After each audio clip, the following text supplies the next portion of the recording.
There's a lot of people in the chat box tonight. We're all coming together. So our pulse is loud and clear. Thank you very much. It's nice to have you all with me this evening, actually. Thanks, Dave. I much appreciate your company. You're listening to Critical Mass Radio. Now it's our turn.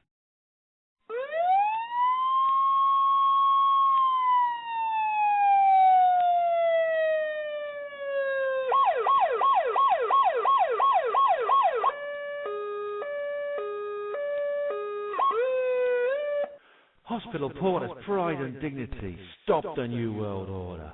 Welcome to Hpanwo Radio. And welcome to Programme 23 of Hpanwo Radio. Hpanwo stands for Hospital Porters Against the New World Order.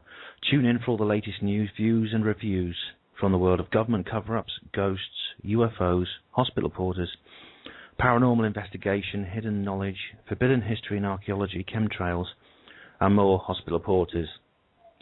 I am Ben Emlyn-Jones, and this show is intended to be a companion to the Hpanwo blog and Hpanwo TV YouTube channel. Now, this is the most difficult show I've ever had to do. It's the most difficult. I hope it'll be the most difficult one I ever have to do. I've got a very sad announcement to make. I'm sure most of you, or the regulars, will already know this. If you don't, I'm afraid to tell you that Reverend George Alexander, to give him his full name, the host of the Prisoner Show, has died. He passed away very suddenly last night. Now, he was with his brother at the time in a pub, and it's good to know that he went out with a member of his family. It's just terrible that it should be so sudden the way it has been. Now, I didn't know George as well as a lot of the other you people did, the other hosts. I mean, I'm addressing them particularly now. I mean, I know for some of you, like Lisa in particular, we were very, very close friends. And, my heart goes out to those people who especially were so close to him, like family and close friends. I knew the bloke, and I liked him very much. I only met him on 2 occasions. Now, the first time I was actually in Liverpool, where I attended the Ex-Politics ET Communications Conference, which you can, if you go to Programme 4 or 3, I think you can see I talk about it then. And I met him again a second time at the CMR Times Out Conference, which is this Saturday just gone. I found he was very quiet. He's always been a very quiet and calm man, very intelligent and thoughtful. And I used to talk to him a lot online. You know, as I say, we didn't meet much, but we spoke an awful lot. We used to exchange messages and talk on Skype and things like that. And we had some long discussions, and he sort of helped me out. We helped each other out, because he contacted me with news once that his friend Matt had got some great UFO footage, and he sent it to me, and it was very, very clear. It was done like a military image intensifier, like a starlight scope that the army use.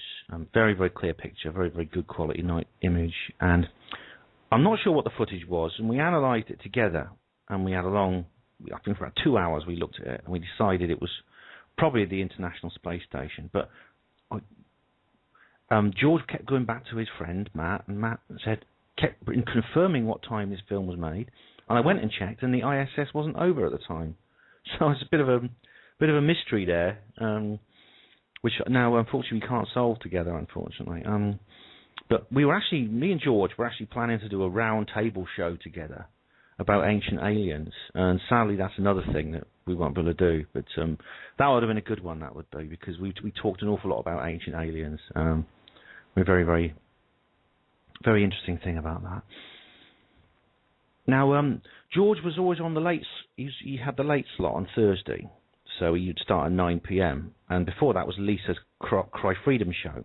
And because they're both Liverpudlians, Thursday night on CMR is nicknamed Scouse Night. The Prisoner show, it was inspired by that brilliant TV series that George loved, The Prisoner with Patrick McGowan. What a brilliant series, full of meaning, full of symbolism, so relevant to the human condition and the world we live in. Extremely, very perceptive program, and I think it fitted his very perceptive mind, because he was like I said, he was a very, very intelligent man, extremely. Now, he interviewed many guests, including Albert Burgess, Muad'Dib, David Noakes, Tony Farrell, and he was very professional in handling them. He took on guests that I think I'd feel daunted by, but he did them really well. And he gave them really, really good interviews. And his show's become very popular. And I know a lot of people are going to miss listening to it, not just me and the other hosts. I think a lot of CMR listeners love that show. His mild, gruff sort of Scouse accent, is really, really very, very, very, very unique to him. Now he was a very creative and very prodigious audio mixer too, and he was a good editor. And do you remember the anonymous ad for the November the 5th event? Good evening, public. Good day, public. Do you remember that one? I absolutely loved that ad, and I was quite sorry actually when November the 5th passed and I couldn't play it anymore. I loved it for a long, long time before I realised it was George's work. He actually did that, and he was very, very good at that. And of course, he wrote his own music too. And there was that brilliant song, "White Lines in the Sky." If you go to YouTube, go to Reverend Wawa, WAH, and there's a whole list of all his songs and other things on there, and you'll really, really like them. And we've been playing them through the chat box tonight, and we've all been. I think there's been a lot of music being played in the chat box. There's a huge crowd of people in the chat box, and we've been there since for the last couple of hours talking to each other. Chemtrail says, any chance of playing White Lines in the Sky? Chemtrail, I'm sorry, I think that's a bit too much, mate. I'm sorry, but the other hosts will play it, and I'll play it again maybe on a future show. It's just a bit overwhelming at the moment. Sorry, buddy. But it was a great, great song, White Lines in the Sky. Now, it's all been so sudden. It hasn't sunk in with me yet, and it hasn't sunk in with a lot of other people. It's been just so abrupt. It's just one moment he's there, the next moment he's not, and it's just it doesn't seem possible that can happen. That someone can just vanish so quickly, so suddenly. Because we met him at the weekend, a lot of us. I met him on Saturday at the CMR conference, and he seemed fine. And I spoke to him yesterday, actually, and this morning I answered an email that he left me yesterday, and I answered it, and I wrote back to him. And then I went to another email. It was Kimberly, who's a friend of the show, and she said, look, I'm sorry. She had to tell me, I'm sorry, Ben, George died. And I just couldn't believe it. And I had to make a few phone calls to confirm it from people. And I'd like to read out something that some other people have said from the chat box. I can hear a strange noise in my ear. Can you hear me all right?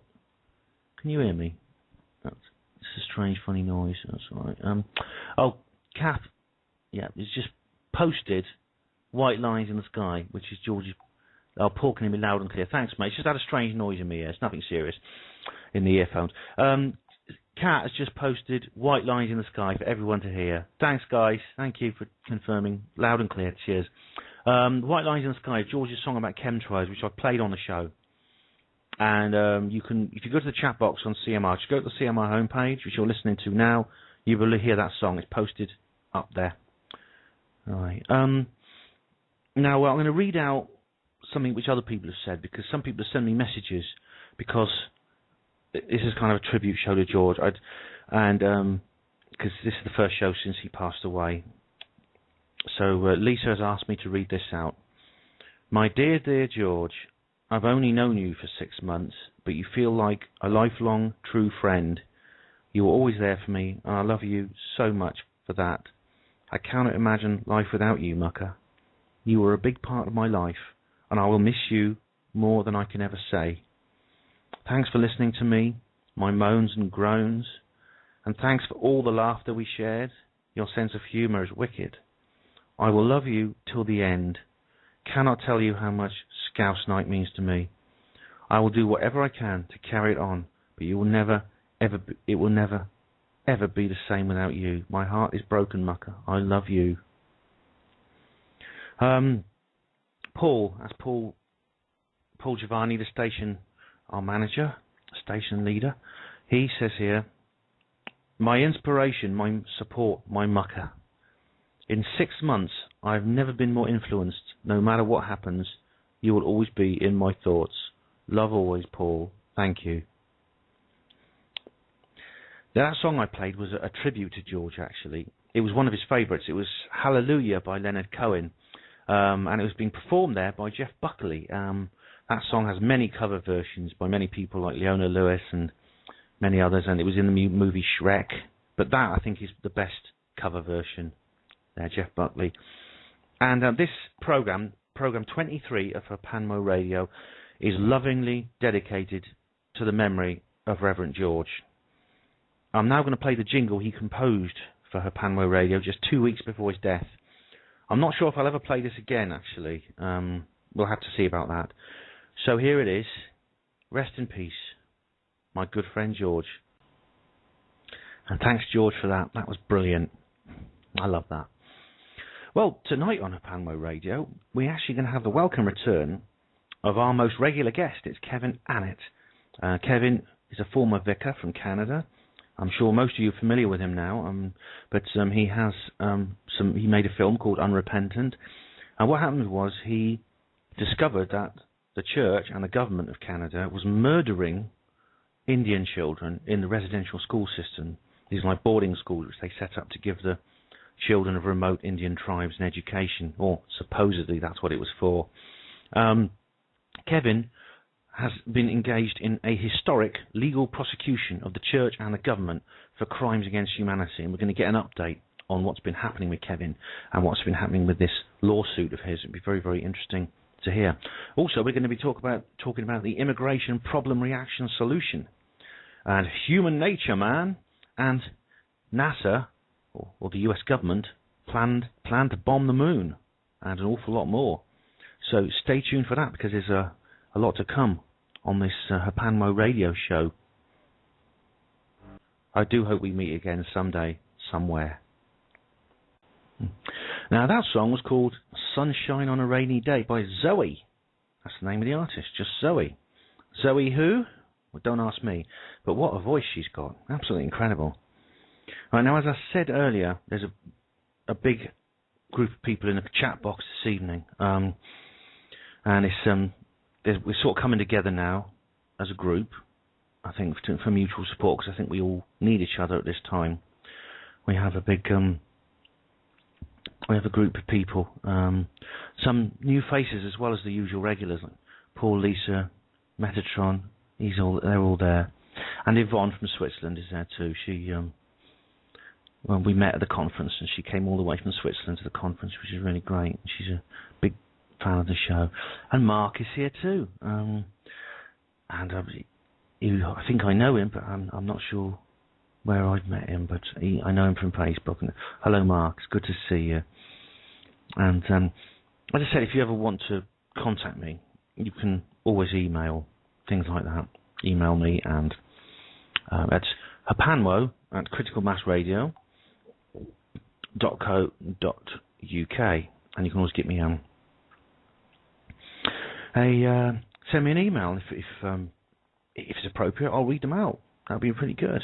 And so there's a chat box, and there's the Hpanwo Radio emails as well. And also there's the Hpanwo forum. If you go to hpanwoforum.freeforums.org, you can have a Hpanwo style conversation with people, and that should be fun anyway. We can always talk about lots of things there. Now, also, I mean, if you have a product you want to advertise on CMR, then just let me know. All right, I'll advertise, and we can advertise it for a reasonable fee. I don't know what that'll be yet. We're still working it out, but it's got to be appropriate. Okay, no general advertising pool. All right, because I know a lot of stations that do that. You know, alternative stations who then go into general advertising and they discredit themselves. You know, you're talking about Monsanto. You're talking about genetically modified food, and it's dangerous. You go, we're going to take a break. What do you get? I'm loving it. No, that's out. That's not appropriate. So I don't think that's not the kind of advertising we want. Anyway, I shall continue now.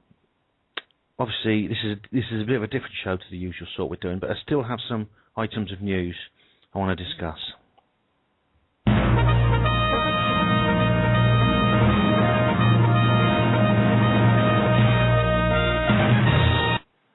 Hpanwo Radio News.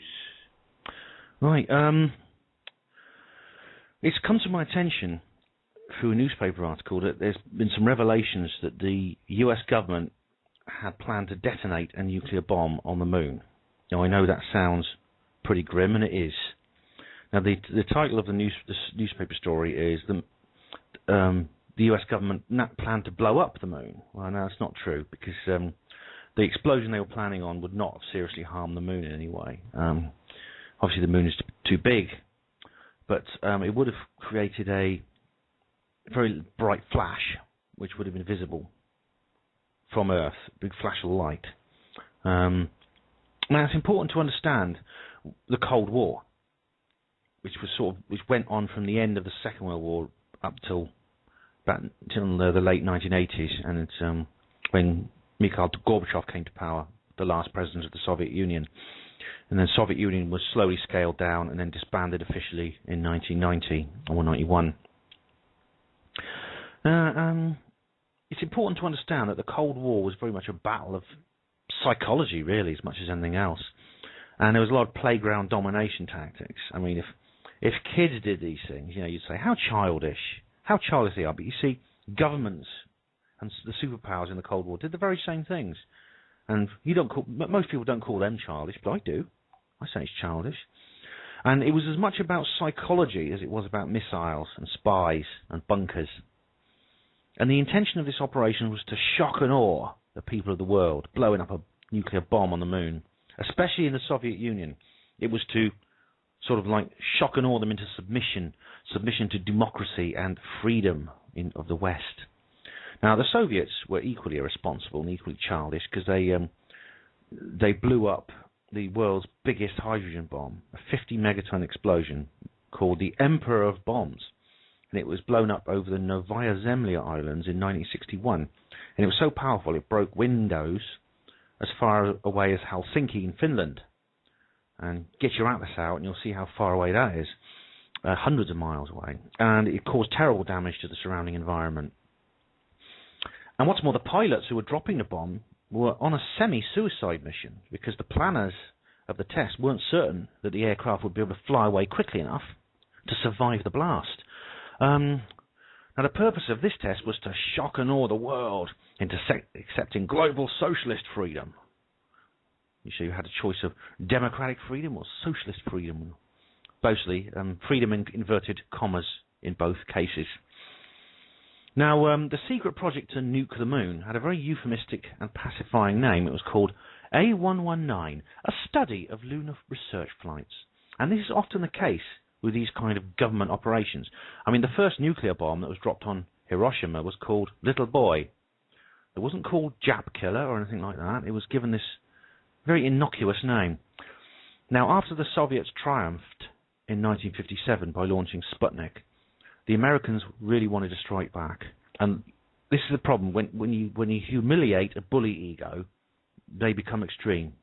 They enter the realms of madness. And I think this is what this project was, to blow a bomb up on the moon was involved. I think that's what it was about. I was quite surprised, actually, because and a bit disappointed, because I saw that Carl Sagan had been involved with the project, which is strange because he was also a renowned peace campaigner. He was an advocate for nuclear disarmament.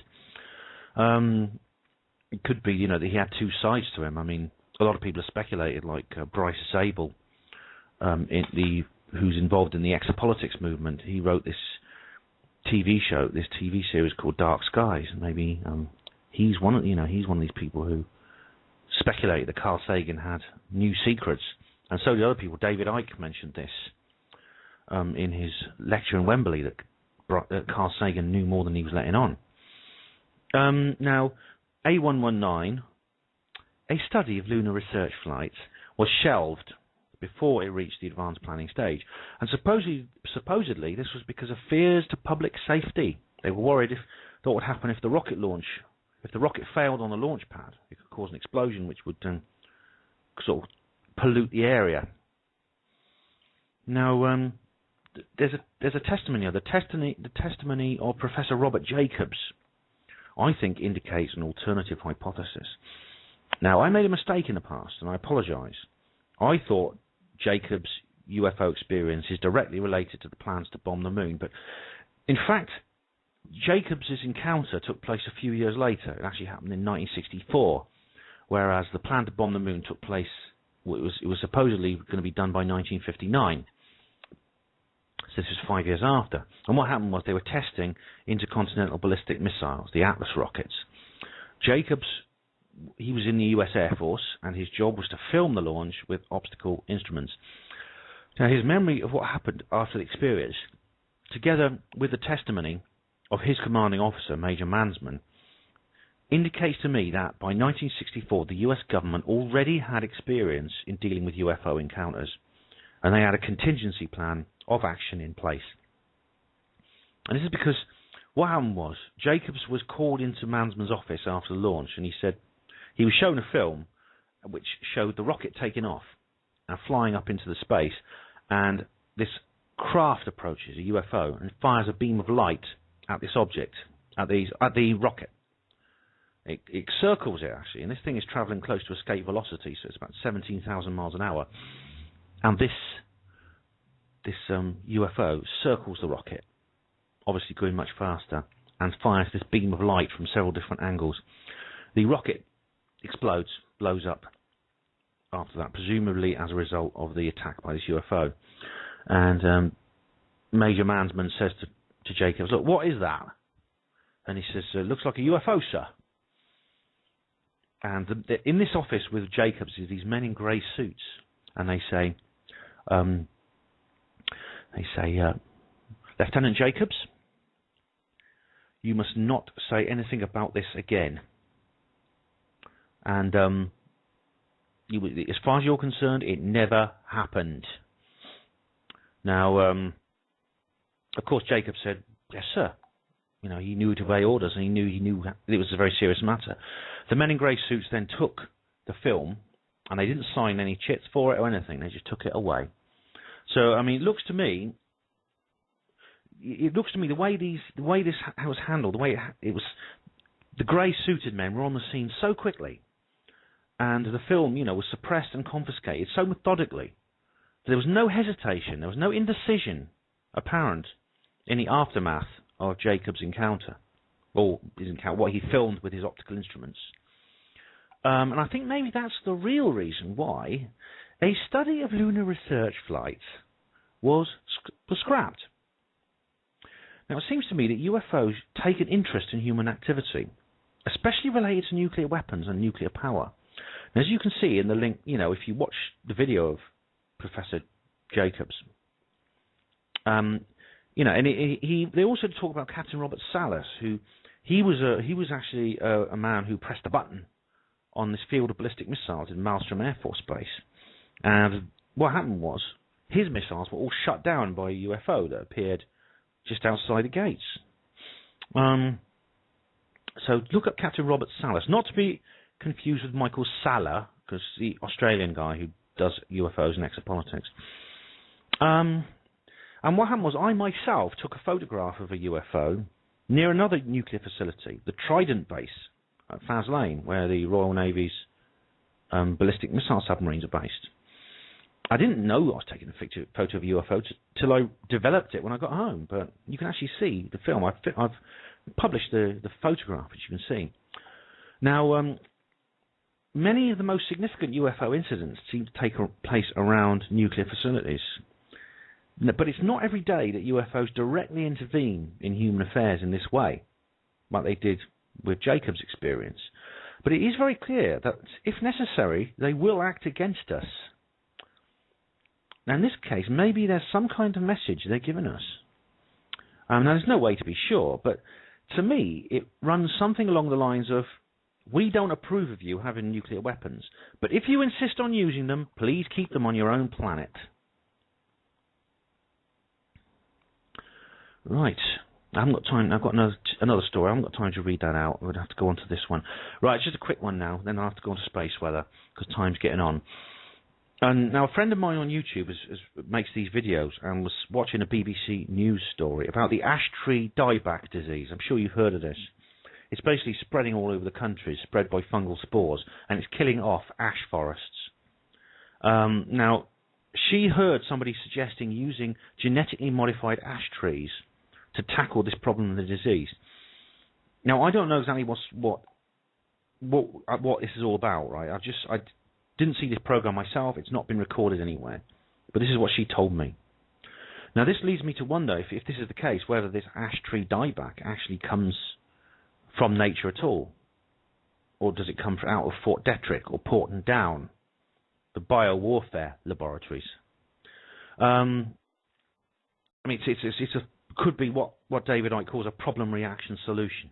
Something like that, you know? Just a thought.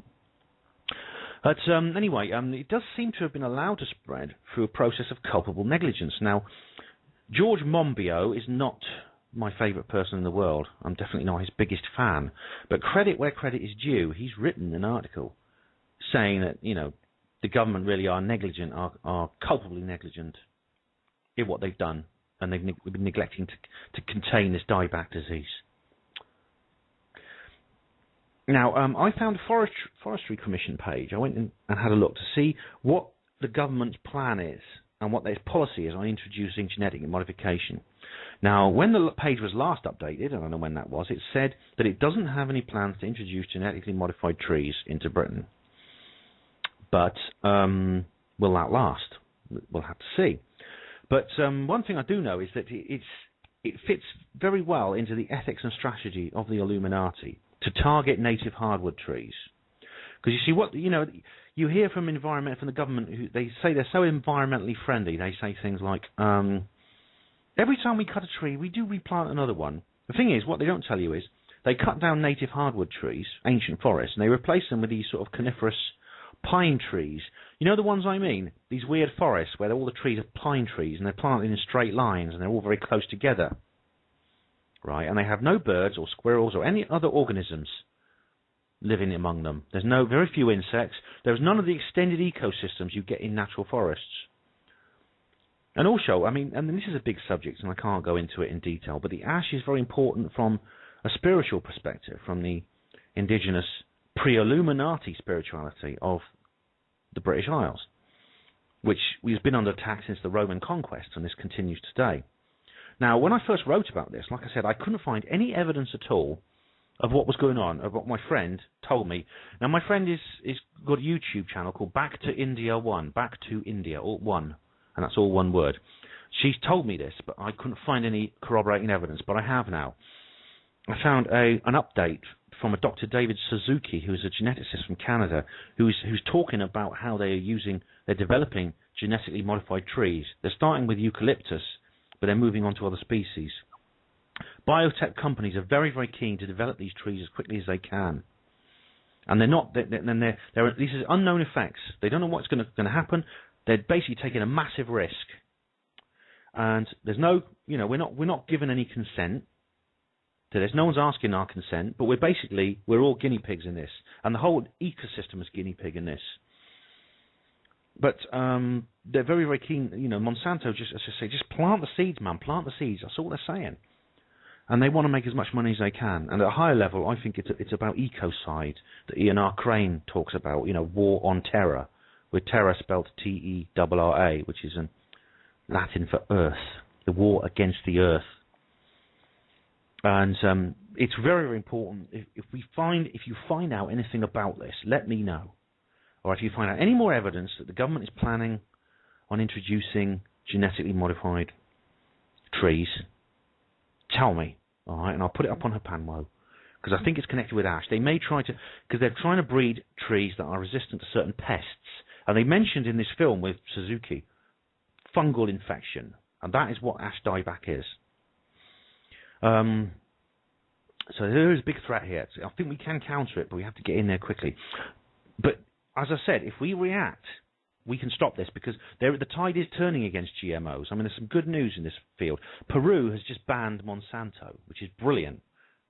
This country has completely banned Monsanto from within its borders. There's a lot of others. The demand for organic and free-range food is now so great that the suppliers can't keep up. This is excellent work. Excellent, really, really good. So I think we've got reason to be hopeful.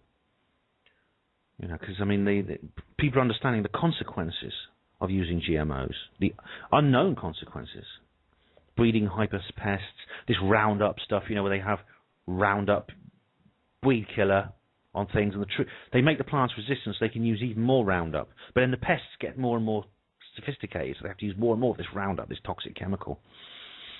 Right, and now another problem reaction solution is to do with immigration, but I'm going to have to leave that till next week because we're running out of time. So I'm a bit undone today. For obvious reasons, I'm not in my usual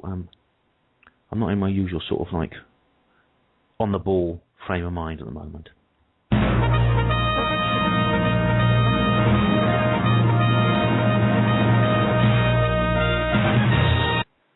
Hpanwo Radio News.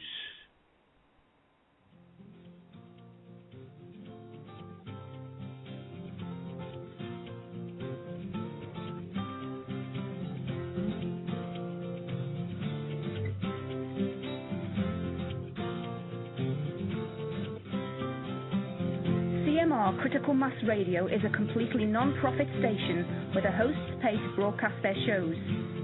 The mission of the station is to get as much information as possible out to people about the world we live in, to unite like-minded people, and to try to come up with workable solutions. If you agree with the work that we are doing, then please feel free to help us continue by making a donation on the webpage. CMR is for people who want answers, because now it is our turn.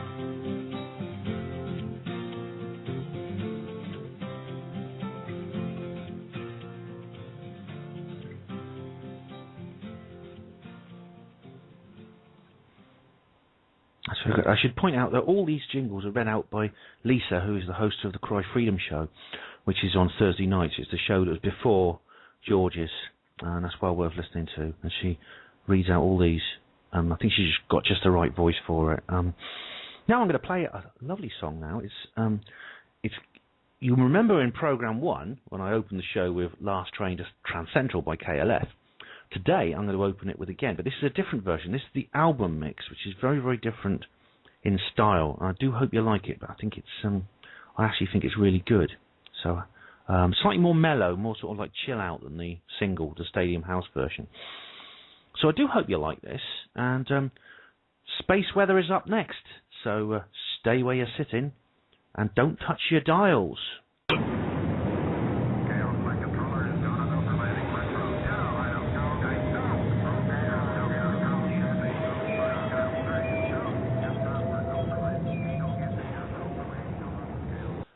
Hpanwo Radio, Space Weather. Right, well, the moon is going to be full tomorrow. That's right. I mean, I went out a little bit earlier on, actually, just to the shops, and I had a look up and saw it, and it looked full already, so it's pretty close to full now. It's going to be rising at 3:24 p.m., and it sets at 6:33 a.m., so it's quite close. Again, it's quite close to the sun. When it's full, it tends to follow it tends to be on the opposite side of the sun, so you tend to see it at night time more. It seems to be always up at night. So the full moon is very easy to observe. It's the new moon that's harder to observe. The sunrise is at 7:45 a.m. in southern England, and it sets dead on 4 p.m. So it's getting late now. We're not long off the solstice, as I've often said. Sunspots. We've got 3 large clusters, all evenly spaced, and one's looking very, very dangerous, actually. It's AR 1620, which I mentioned last week. Now, since it appeared about a fortnight ago, it's continued to grow.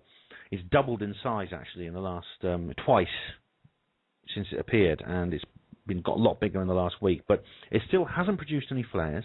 It's still quiet.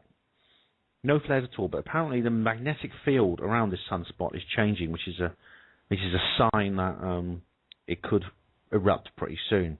No spotless days, naturally. Solar flares. Well, we've got a high baseline. It's very, very interesting. In the last couple of days, the baseline has risen to a very, very high level. It was steady for a while after the last show, but it rose and it's now right on the BC border, so it's one of the highest baselines I've ever seen. Very jagged, very choppy. Lots of little flares, no major ones, until 2 hours ago, just before we came on air. There's a flare that went right up into the bottom of the M range. So it's not as big as it can get, but still pretty big. And a few days ago, there was a minor coronal mass ejection which impacted the Earth. It caused the aurora, but I didn't hear about any serious damage. However, geomagnetic storms are quite rough at the moment. It's quite high.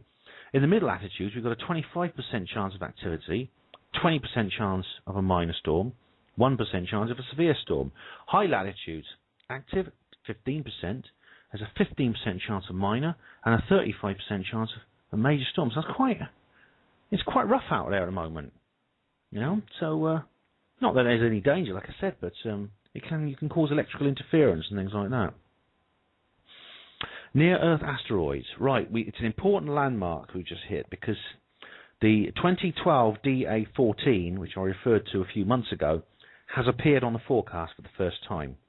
That's because the forecast has now been extended to February the 15th, and that's when that asteroid makes its closest point of approach to the Earth.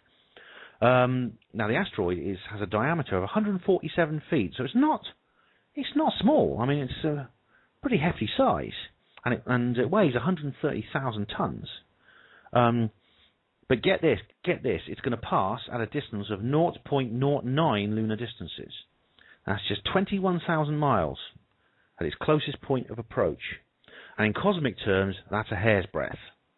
Now, if an object like that collided with the Earth, it would have produced an explosion of about 2 to 4 megatons, and that's much more powerful than most nuclear weapons.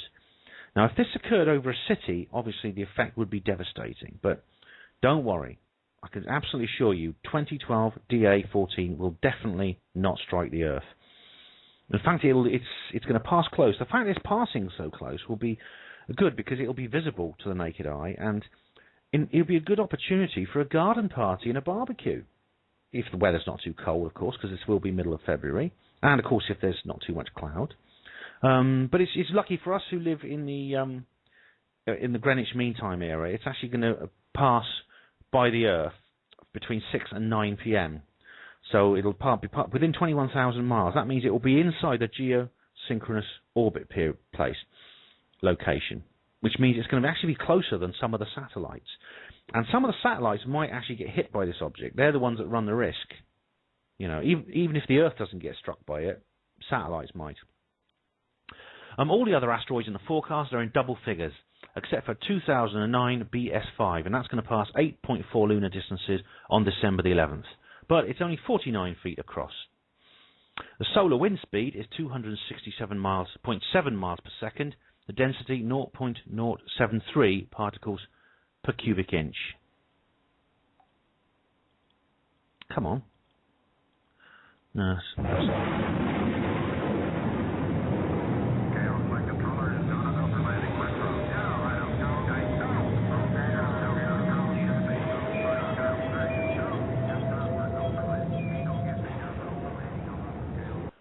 Hpanwo Radio Space Weather. Right, coming up we have the welcome return of our most regular guest, Kevin Annett. I think this is his fourth appearance on Hpanwo Radio.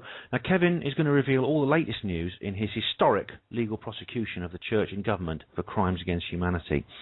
Now, Kevin was a vicar in Canada until he was sacked from the church after speaking out about the fact that Indian children were being tortured and murdered in the country's residential school system. So stay where you're sitting, don't touch your dials, and sorry, I've already done that one. Kevin Annett is coming up right now. Hospital Porter's pride and dignity, stop the New World Order. Welcome to Hpanwo Radio. Right, and I shall now try and add Kevin to the call. Hello, Kevin. Can you hear me? This is this conference call system. Hello, Kevin. Hi there. Hi, Kevin. How are you? Can you hear me okay? Yeah, I can hear you fine. Can you hear me? I can, yes, I can. Okay. So, how are you today? Are you well? I'm fine, Ben, yeah. I'm sorry to hear about your friend. Thanks, mate. Yeah, so it was a bit of a shock for us all. Yeah, that was a bit of a shock. Very. It's been a bit of a blow for us, but it's good to talk to you again. Have you back on the show? Now you're gonna have to excuse me because I have got all the emails and things you sent me, but I haven't read them all yet. I've been very busy, because I've had this conference and things. I had to speak at a conference at the weekend, so I've been very busy preparing for that. I'm sorry I haven't kept up to date on everything you've been doing, but this is a chance maybe for you to tell us all sort of kind of what you've been doing. Is that okay? Oh, that's fine, Ben. Thanks for the chance to do that. Well, hi to everybody, first of all, especially in England, because as people know with our common law court, about a third to a quarter of all of our citizen jurors are actually based in England. And they're the folks who are looking at our evidence that's up online now at itccs.org. On November 5th, we posted the first part of the evidence about genocide in Canada. We had issued 32 public summonses to the Queen, to the Pope, various other heads of state. And, of course, they didn't respond because they consider themselves immune from any kind of legal jurisdiction. But nevertheless, this is before the conscience of the world now. We've had some really encouraging responses. For example, the evidence that we posted online is actually being broadcast now on public television in America. Brilliant. In Eugene, Oregon, and in Redwood, California. They've posted it up on the TV network. So we figure about 1 million people have seen this so far just on the television. It's explaining why we're getting such a good response. We've had inquiries from lawyers and people in other countries who want to actually help bring on more evidence into our common law court. So it's really progressing well, Ben. Oh, fantastic! That's brilliant. I saw some of the videos you posted up where you discuss some of the evidence with the short-haired lady whose name I can't remember. Lorna McNaughton, the Mohawk woman. I think so. Yeah, that's it. Yeah. Now, these is it true? Because some people have said to me, well, do you know any of these jurors or other officials? But is it the case that these people are anonymous right now? That's right. Like in any court, the jurors and the judges themselves find, especially in a case like this where we're challenging some fairly powerful actors, they all requested anonymity, and that's normal procedure anyway. That the actual identity of the jurors, especially, is kept secret for that reason. After the first round of cases, we're going to be asking people if they want to come forward, and that'll be up to each person if they want to identify themselves. But I can tell you that the 5 judges that are overseeing this are from Canada, the U.S., and the Netherlands, and the jurors are based in 7 countries, and there's 58 of them. Right, yeah, and are you all keeping in touch with each other via the internet? Is that right? And Skype as well. All of the stuff that was posted online was sent to the jurors. Now their job is to look at it and evaluate it after we present the first round of cases, probably by early to middle of December, dealing with the Indian residential schools and other crimes in Canada. We're going to once again give the defendants a chance to respond. So we've actually we'll be sending them a notice saying the case is being presented against you. You have a chance to respond to these charges. And they'll have a second chance to do that. If not, the jury will convene and come to a verdict, however long that takes them. And we'll post that verdict probably by the new year sometime up online. Brilliant. Again, itccs.org. Yeah. Now, some of the people listening to this show might not have heard of this situation before or of you before. So could you give us a little bit of a background into who you are and what this court case is all about?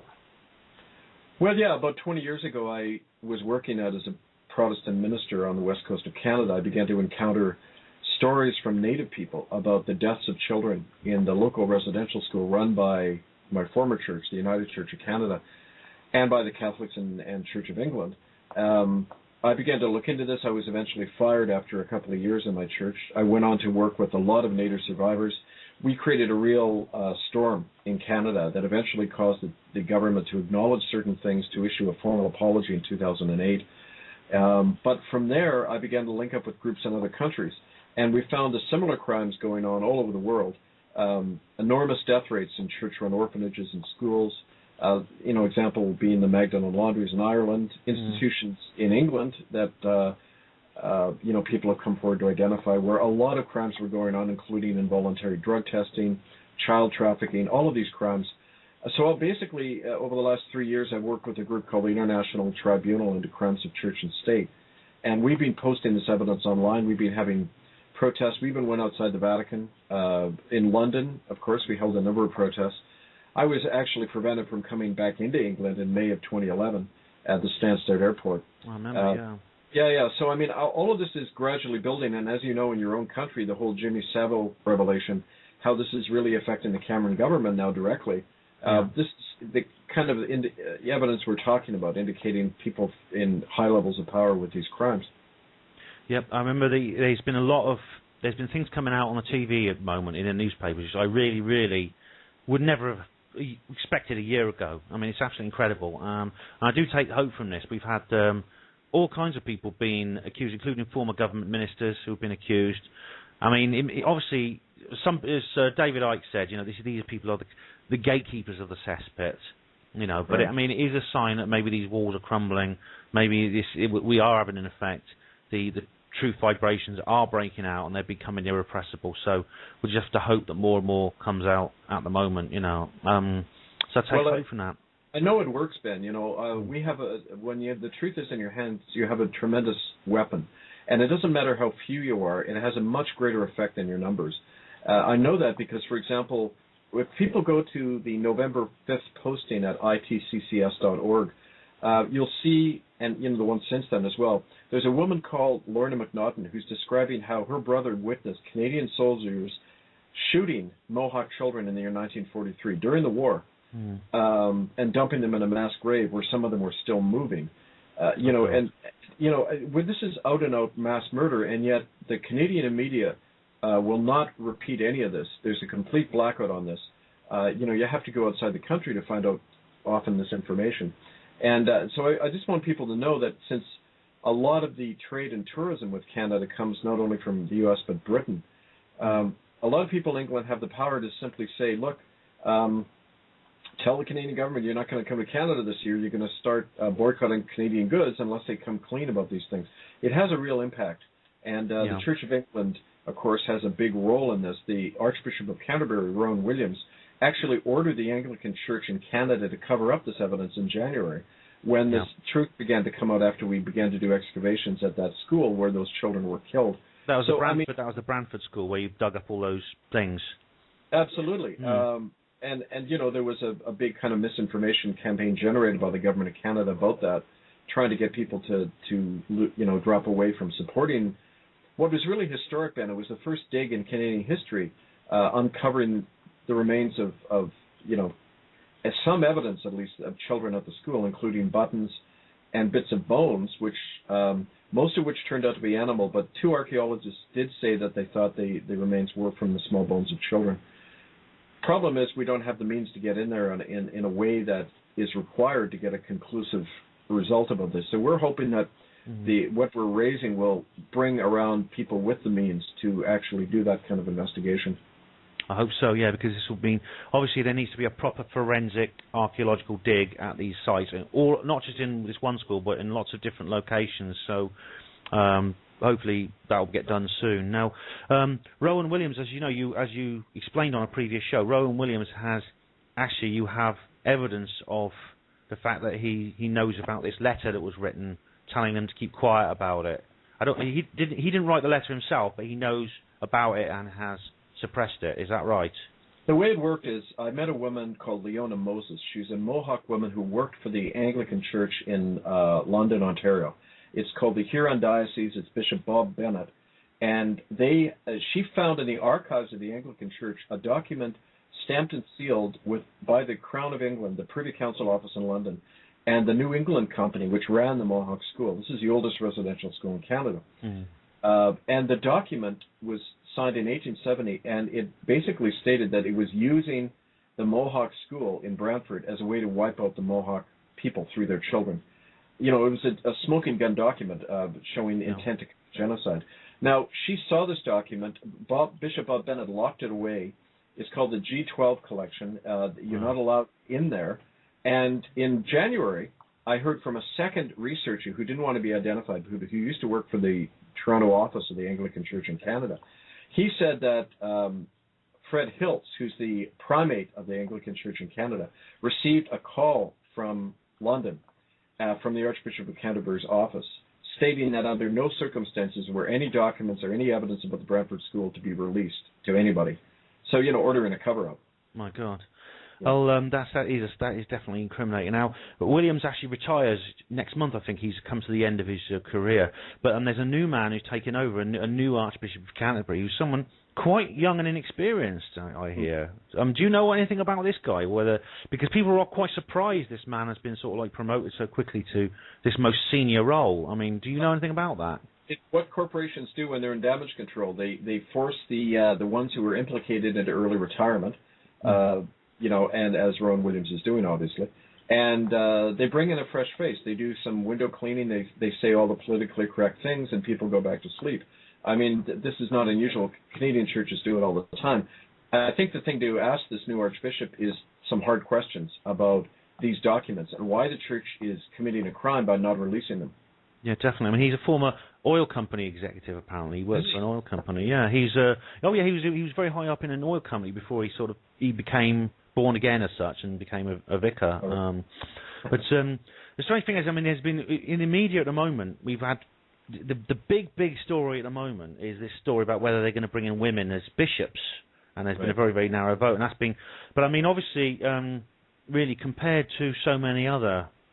So the events that you're talking about, this is really ought to be sort of like second page news, and what you're talking about ought to be front page news, because really, I mean, whatever you think about having women bishops or not is pretty irrelevant if children have been killed and the church is covering up, So they often do this. They blow up all the little stories and the meaningless stories, and they. And this is going slightly aside into a more general area, but we've had several major conspiracy theories proven true in the last few months.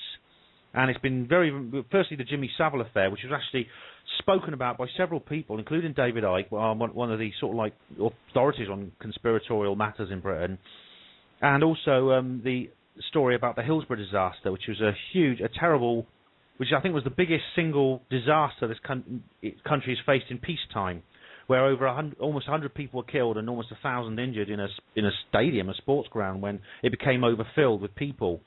Now, for many years, people, the survivors have been campaigning to say that the police and local authorities know more than they're letting on about that disaster, and they basically covered their own asses to avoid. They gave a verdict of accidental death, when really it should be gross negligence. Now, what happened was, when that all came out in the newspapers, I don't know if you read British newspapers. You're not missing much if you don't. But there was a story about Kate Middleton, the new. Prince, and she had some topless photos taken of her illegally, apparently, and this was all over the front page of the news at the very same time that the Hillsborough disaster revelations were coming out, and it was very obvious this was a complete and meaningless trivia designed to knock the Hillsborough case right off the headlines. Right. And I think they're trying to do the same with you guys now. Absolutely. That's standard procedure. To give you an example of exactly what you're talking about, Ben, the very month that we released the first evidence of mass graves in Canada, we documented 28 sites where children were buried. The 50,000 or more children who died in these Protestant and Catholic schools over a century. We released the sites of where these kids were buried from eyewitnesses, from forensic surveys that had been done. That very same week, all the churches began a big campaign. It was all over the thing about gay ordination. So, there was a big issue in the Anglican Church. Everyone was debating, should we make homosexuals priests, that kind of thing.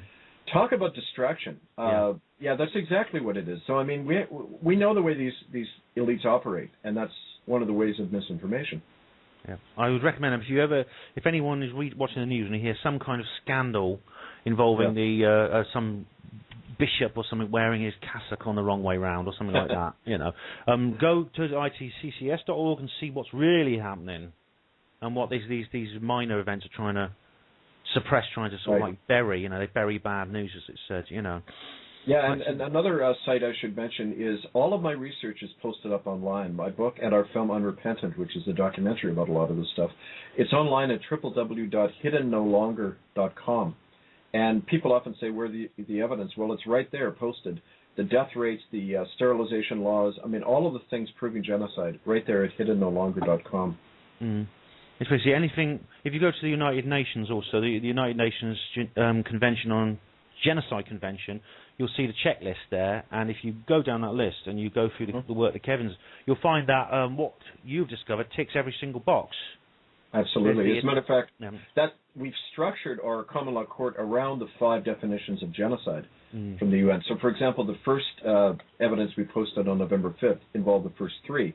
That is killing people in a group, in this case children, preventing births or conception through sterilization or forced abortions, and causing severe bodily or mental harm.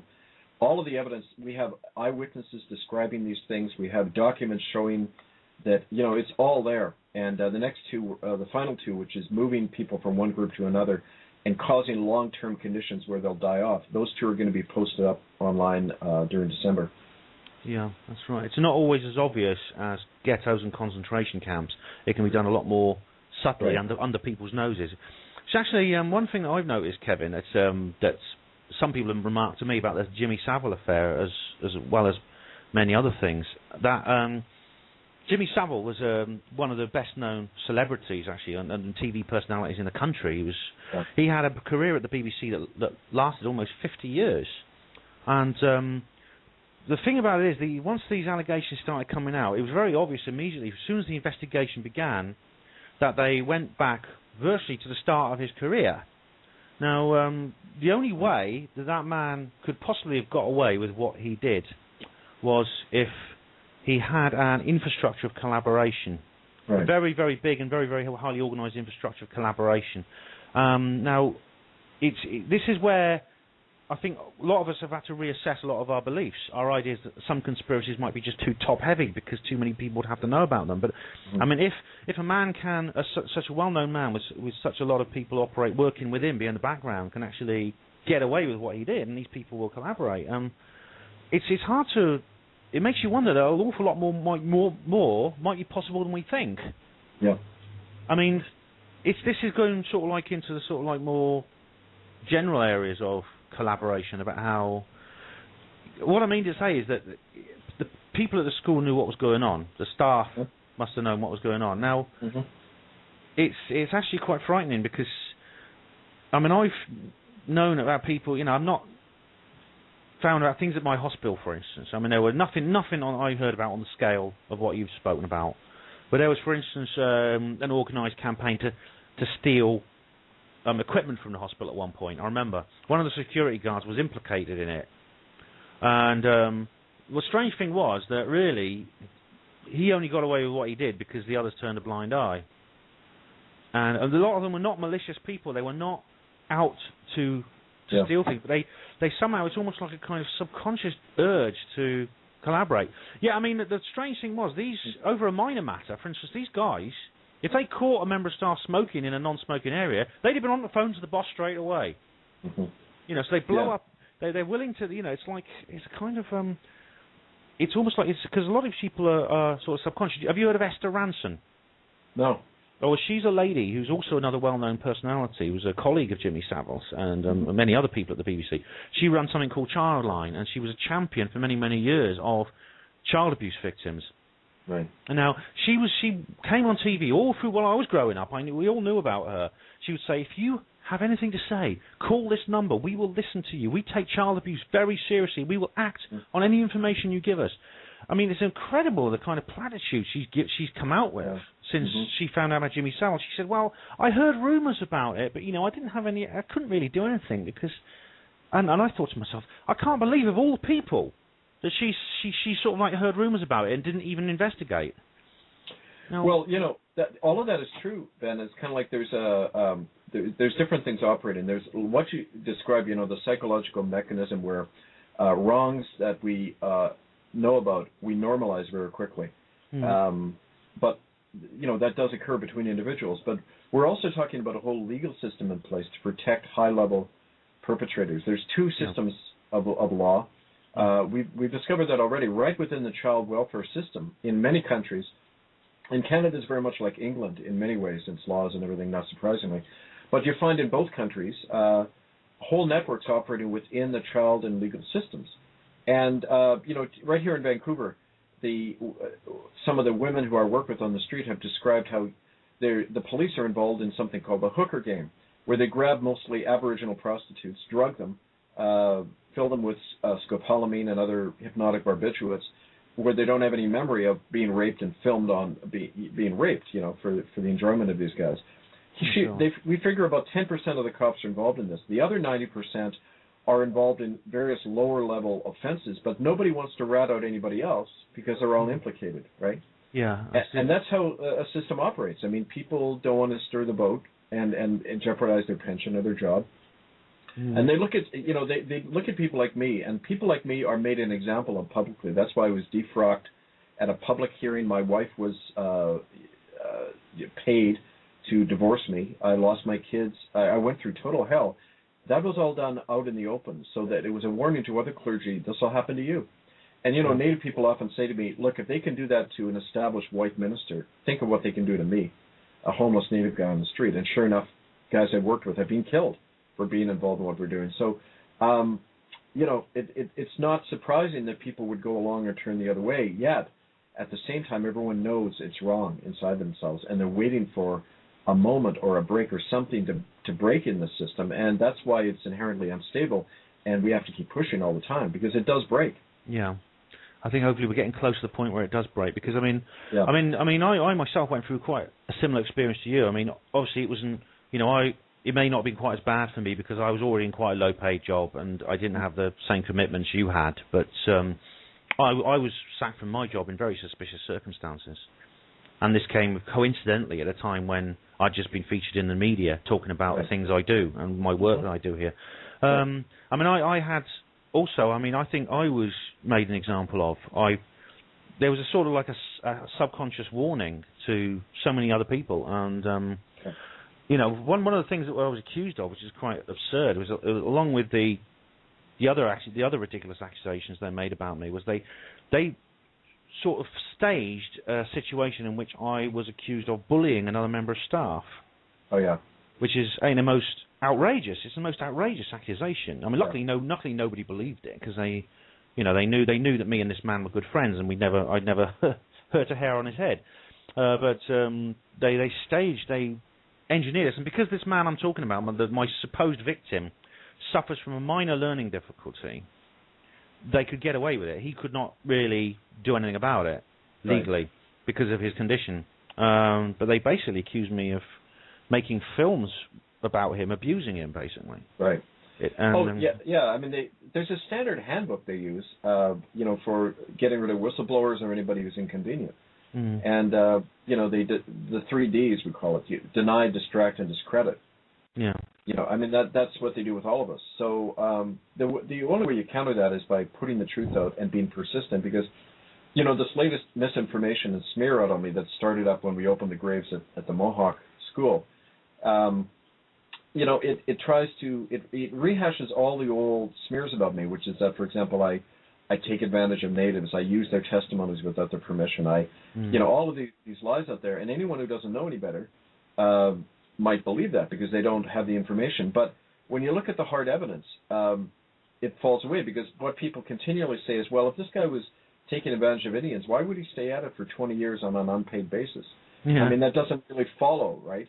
And so simple logic can defeat a lot of these smears, right? Exactly. I do try to explain to people, because I have spoken to people about you who are very sceptical of you and a bit dubious about you, and I have actually, they've actually, unfortunately, a lot of people have bought into the smear campaign against you, and a lot of the basis, I think, of a lot of their sort of like misunderstanding comes from the fact that, well, how come so many Indians are against you, right? Well, they are actually. Well, yeah, I know, but a few very loud and vocal ones do seem to ones be. With the money. Yeah, well, I do try to explain, that they're not going to just. It's not just a race thing. They're going to recruit people from within the native community to work for them. Absolutely, they do this all the time. And a lot of people don't understand this. A lot of people don't. They assume, well, all the Indians are definitely going to be on your side, and none of them will be corrupted. Of course, they can be. Absolutely, Ben. And as a matter of fact, first of all, most of the they say you're making money off Indians. Well, how would I do that when most of the people I work with are homeless and below the poverty line, first of all, and posting my stuff, I don't even have a PayPal button. I hand out films for nothing. It's not the action of someone trying to rip people off, but more basically is in the Native community, people are so dysfunctional, and it's a legacy of this genocide. Where I work, you could go up to a Native person on the street, give them $20, and they'll say and do anything. It's that simple. Yeah. And so it's easy to organize people to say, yeah, he's using my statement without my permission. They threaten people. They even went to the elders I work with, 9 of whom invited me into Brantford to do the dig, in writing, the 9 main elders. They were then approached by a woman called Jan Longboat, who works for the federal government, the band council chiefs, all of whom get their money from Ottawa. They were told, shut this thing down. So they started making it look like the Mohawk elders were against me. So, like you see, those are the ones you hear about. They have the money. They make it seem like all the Indians are against Kevin Annett. But how could I have done all this work unless a lot of Native people were with me? We base, as you can see at our evidence online at itccs.org, we base the evidence on 278 testimonies from survivors of residential schools. I mean, did I dupe those 278 people? I mean, they came forward of their own free will, and they continue to all the time. It's just that you don't hear from those people a lot. Yeah, and I've known you for long enough now to know what you've been through as a result of this, and know that sort of like what you had to put up with, which is an awful lot. And no one's doing this for fun of it. No, you're not doing it for profit. None of people who get involved in this sort of thing are doing it for their own gain, their own profit. That's the thing. I mean, recently, I think we should, if you're willing, if you want to talk about this, you had a death threat recently. Yeah. Is that right? Because I covered this on Hpanwo Radio and on Hpanwo, and what exactly happened there, Kevin? Well, I mean, I get them fairly regularly, depending on the kinds of stuff I'm doing publicly, but this one was more serious. This woman, Lydia Whitecalf, who I think you met when she was in London, I had known her for a few years. She's actually a white woman, a fairly wealthy white woman, who married a man, Royce Whitecalf. And she, for some reason, did a flip when she was in London with me. One day she was my best friend. I mean, in her mind, you're constantly supporting me and upholding me. Within 24 hours, she'd done a 180-degree flip. And suddenly I was the devil, and she made up all the stuff about me, which isn't true, which we can prove. But she began to get increasingly more virulent, and her son, who's I think about 16, was on a radio show and about a month ago, and he basically said Kevin Annett and his Native supporters need to be done away with. He didn't say kill. He said they've got to be permanently silenced, I think, something like that, because of all the damage these people are doing. Well, that could easily be interpreted as a euphemism for murder. Oh, absolutely, and in fact, it's a way to incite people without directly saying, let's kill this guy. So I mean, like, I've had, like, bullets left on my doorstep. I've had, like, people call up in the dead of night. I mean, it's kind of a standard way you do it. It hasn't happened recently, but I think it's an example of how worried the people are who are funding all this, because we finally opened graves, and once you start doing that, it's hard for them to deny that there was mass murder going on. Yeah, exactly. Now I've spoken before on my radio show about secrets too big to be, secrets that are so big that if they're ever revealed, they would change the world beyond recognition. And I think yours, what you are studying, is one of those secrets.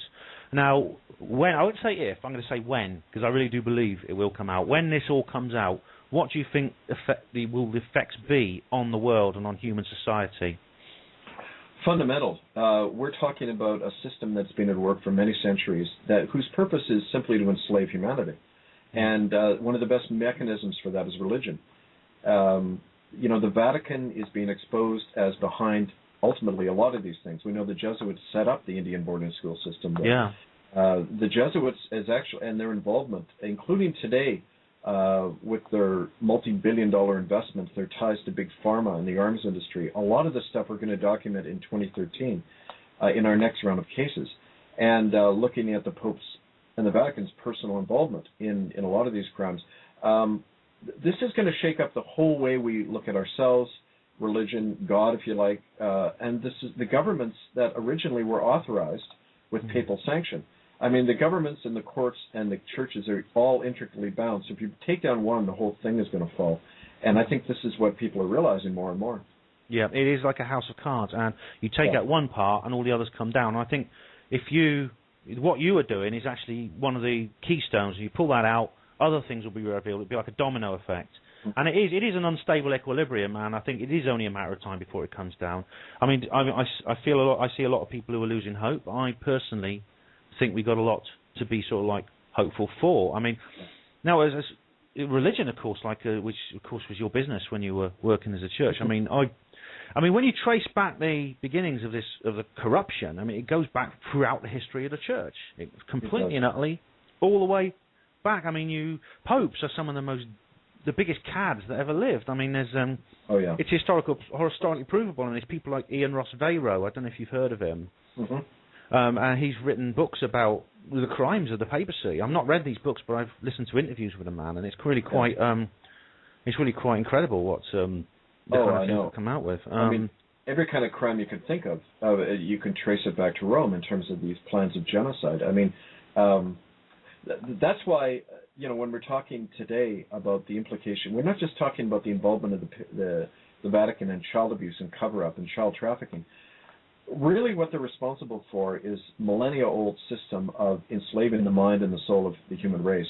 Mm. And I think the symbol of the cross is simply, it symbolizes the crucifixion of the Christ consciousness within each of us. Here's this guy pinned in a position of immobility and destruction. It's a message that innocence is suspect, that we are to murder our children, because that's what the message is. God killed his own son. Mm. All of it is a way to disable and disempower people. And when I was in Rome, it was really interesting. The first time I was outside the Vatican, when I did that exorcism, where the tornado hit Rome the next morning, I thought it was quite dramatic. But when I was there, I expected to be really overwhelmed, but I was standing outside St. Peter's there, and I felt there was nothing there. I felt it was a big void, a big lie, just a bunch of stage-managed appearance. And in fact, there's nothing really there. And I think that's what we're up against, a big void. And it's almost like a parasitic kind of energy. And I think one day we'll understand that this is an actual entity, and it feeds off human beings. It's fear-based. And from 9/11, what fear does. Yeah. It immobilizes the higher consciousness and the higher self. And that's what they try to do all the time. And, all you have to do is stand outside a Catholic church on a Sunday morning and hand out the facts to people, and you'll see the response, of these cattle who are herded in there. And they don't have to be like that. Our job is to set those people free. Yeah. It's because I think, every human being, the way I see it, as a more in a more general area to do with religion is every human being has a spiritual instinct. I think it is within us, and it can't be completely deadened. But the purpose of religion, I think, seems to serve this global tyranny is that it subverts and confuses that natural instinct. It's why I like the blinkers on a horse. Right. And of course, you have these very violent images, like say Jesus being crucified and things like that. Of course, I learned that when I was a kid, and they exposed children to these. Yep. You see the story about how Jacob tried to kill Isaac, his son, because God told him to, and so he went and killed his son, and then God himself killed his own son, and they pinned him. Jesus wasn't only just stabbed; he was pinned to a cross. It was incredible, But very often, you have two choices in this world. This is a bigger subject, but you can choose. In our culture, you can choose the religions, or you can choose materialistic atheism. It's those two choices. It's one or the other. It's the dog collar or the lab coat, basically. I don't know if you've ever seen debates with Richard Dawkins. I read his stuff. I've read his book and things like that. I've written a review of his book. He will say things like, "There is no God. Everything's material," things like that. But he will always be put up against someone who says, there is a man called Lord Jesus Christ, and he's here to save your soul. I will pray for you, Richard Dawkins. Well, there's a third option. But the funny thing is that both those sides, Dawkins and his opponent, will unite. They will stand shoulder to shoulder in condemnation of people like us. Yeah. They will. They will show their true colours. It's ironic because in a way they're both expressing the same thing, which is a very religious impulse, is that we can have absolute truth and use it as a hammer over somebody else. And, the nature of the universe it's a mystery. And that's, Native people out here don't have a word for God. They just call it the great mystery. Yeah. And, it brings a certain humility to know that, that 90% of the universe we can't even detect with our senses. Yeah. How would we know ultimate truth? All we can do is know the truth that we experience and that we know innately in our hearts. And what's interesting is that's what Jesus ever talked about. He said, look, it's within you. It's not of this world, really. It's just a way to live together in harmony and love and equality. That's all he wanted. He didn't want a religion. He didn't want a church or I don't read anywhere in the Bible where it says, or at least in his words, where it says, go out and kill other people in my name. Exactly, yeah. That's the church, and that was a new corporation created by the Roman Empire. It is the Roman Empire. Mm-hmm. I mean, Jesus would be the last. The modern church is the last thing Jesus would ever want. It's the exact antithesis of everything he said. Yeah, and he's the first one they killed. Yeah, Christ that's is their first victim. Yeah, that's right. Yeah, he's the sacrifice for us. And the church are all for this sacrifice. Now, obviously, what the actual residential schools, the abuse which is going on at the moment, I think we're going to have to leave it in a minute, Kevin. But I just wanted to ask you, it's the culmination of a very, very long, much, much larger process that in the Americas dates back basically to when Columbus landed. Right. Well, the residential schools are a misnomer. They were Christian internment camps. Yeah. They taught very little education. It was every crime against humanity you can define went on in there. Mm. It was to wipe out large areas of the native population and then mentally condition and control the remnant and use them as slave labor. I mean, all of this is documented. And again, the significance of what we're doing is that we're not only going to render a verdict about this, we're going to make it an enforceable verdict. So we're going to say to people in the community, knowing these crimes have been committed, what do you want to do now? Some people in Ireland have talked about actually banning the church from their communities, performing citizens' arrests on known child raping priests. All of those things people have got to take into their hands. And so this information at hiddennolonger.com and itccs.org, we need people to take it and run with it. We're just the start of a long process. Yeah, that's it. I would urge everyone to, like I said, if you know anything, just let us know. Let people know. If you hear anything, just let us know. If you know of a priest who is abusing his position in any way, let Kevin know, let me know, and we will pass that on to the relevant authorities. And we're not talking about the police, because they'll control them down.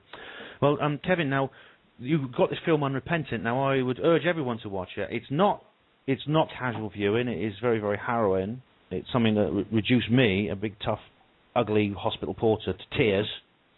It's not something that's easy to watch, but it's something that you need to watch. However harrowing it is, nothing is worse than if people weren't talking about it. And your websites, Kevin, can you just repeat where people can find out more about you, your YouTube channels, your websites, things like that? Yeah, the film was posted along with our evidence at www.hiddennolonger.com. Our tribunal website, where we're doing the common law court and the evidence, is www.itccs.org. I'm up on Facebook at Kevin Annett and Annett, and we also do a blog radio program on the internet. The next one is Saturday, December 1st at 9 p.m. Greenwich Mean Time. And you can find that at blogtalkradio.com/hiddenfromhistory. And on YouTube, you have YouTube channels, several, I think. I do, yeah, Kevin Annett, and I'm on Skype as well, Kevin.Annett1. And also people can email me, hiddenfromhistory1@gmail.com. Yeah, I do. If you go to YouTube and Google his name, Kevin Annett, spelled his surname Annett, you will find some of Kevin's videos, and it's a truly multimedia outfit, just like Hpanwo. And so, Kevin, thanks very much for being on Hpanwo Radio, and it's really good to have you back again. I'm sorry I haven't kept up with everything you've been doing, but I do. That's okay, but I have to spread myself very thinly. But I'll be supporting you all the way, and I'll do everything I can to see this case concluded, and you get the convictions that you want. Well, thank you, Ben. And just to let people know, and you know, that my plan is to return to England in the spring. We're going to have a documentary film crew come with me, so that if they try and arrest or anything, it'll all be sent out all over the world. And I hope to see all of you in the spring. Brilliant. Well, I'll turn up there with my Hpanwo TV camera. All right. Okay. Take it easy, Kevin. Bye-bye. Okay, brother. I'll talk to you soon. Okay, bye-bye. Right, and we're coming to the end now of Programme 23 of Hpanwo Radio. I want to thank everyone for listening this evening. Tonight, more than any other night, we have a lot of people I know who are posting in the chat box, some of them who've not posted there before, and we're all called together now. As a family. It is like being a family, I think, with you guys. It really is. That's how I see you. That's how I think about you, And Grov says here, big love and hugs to you at all this sad time. And a lovely bloke, sadly missed, and George will be sadly missed by all of us. Now, it really is very, very, it's a very poignant thing. I think it is bringing us together. It is making us realise how much we mean to each other, as well as how much George meant to us. And I think this is often the way when we lose somebody. It really is. So I want to thank each and every one of you who's listened tonight. I want to thank you for all the comments you've made and everything like that, and for all the suggestions you've made for this show, and for all the little tributes that I've read out, and for the music as well, the Leonard Cohen song, the Hallelujah, that I played out. Well, we can have Paul Rippon up next. He's got here with the Unpenned Show. At 11 p.m. we have Chris Bovey coming up, ready to settle you down to bed with the Topness Hemp Show. So we've got three shows tonight, which is nice. Now I'm going to play out now with a bit of hip hop. I always do like a bit of hip hop. Now, I've often said, I don't like modern hip hop. It's bland, it's pretentious, it's very corporate. You get these black guys with sunglasses and too much jewellery. They wave guns around and they yell N-words and MF words. They misspell words like gangster and brother. It's really pathetic. I don't like that. But a few years ago, hip-hop was something very different. It was witty. It was thoughtful. It was subversive not in an angry sort of like mindless way, but in a intelligent, clever, and very, very sort of sophisticated and philosophical way. And one of the great hip-hop bands, I think, from the sort of 1980s and 90s was Snap. And I'm going to play several of their songs, actually. I'm going to play out tonight with one of their greatest hits and one of the ones I really, really like the most. So, thanks very much. It's been a difficult show, but I'm glad I did it. Till next week, good night and God bless. You're listening to Critical Mass Radio. Now it's our turn.